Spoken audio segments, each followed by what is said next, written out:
লুটনে গো তোরা বুঝের বলো যারা লুটনে গো তোরা বুঝের বলো যারা লুটনে গো তোরা মন্দা জোড়া জোড়া সর্বতে হর বড়ালো বুঝের বলি চোরা।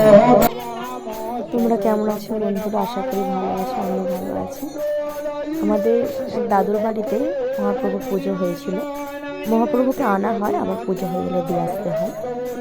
ওটাই তোমাদের সাথে আমি শেয়ার করছি। পুজোটা অনেকদিন আগে হয়েছিল, কিন্তু ভিডিওটা তোমাদের শেয়ার করা হয়নি। এই বছর আমার বরই নদী ভাণ্ডটা ভেঙেছিল।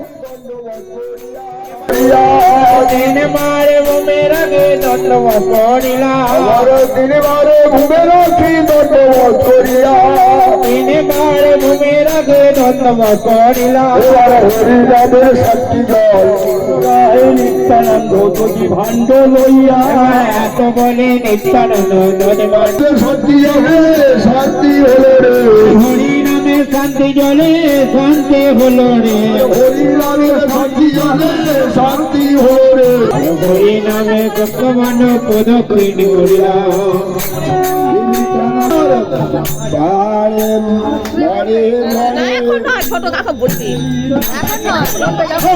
আছাড় মারিয়া ভাণ্ড ফেরিল ভাঙিয়া আছাড় মারিয়া ভাণ্ড ফেরিল বাজিয়া মারিয়া ভাণ্ড ঘুরিয়া গোপাল গেল আমার দ্বাদশ গোপাল গেল আপন মনে গোপাল গেল।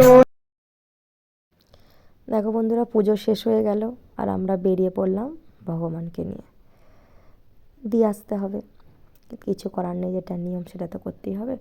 আর এই মহাপ্রভুকে আমরা মানে সকলে আনতে পারি, এটাই আমাদের নিয়ম এখানের। সকলে আনতে পারি আর পুজো করে আবার যে মন্দিরে থাকে আবার দিয়ে আসতে হবে। আর সূর্য অস্ত যাওয়ার আগে দিয়ে আসতে হবে, আর সূর্য ওঠার আগে নিয়ে আসতে হবে, এটাই নিয়ম। যে আমার বর বসিয়ে দিচ্ছে রাধাজিকে, আর এটা একটা আমার কাকা। এই হচ্ছে প্রভুর বাড়ি, এখানে প্রভু থাকে, এখান থেকেই সবাই নিয়ে যায়। আর এই যে দেখতে পাচ্ছ প্রভুর খাট। যাই হোক, তোমাদের ভিডিওটা কেমন লেগেছে অবশ্যই কমেন্ট বক্সে জানিও। আর যার আগে বলে যাও হরে কৃষ্ণা।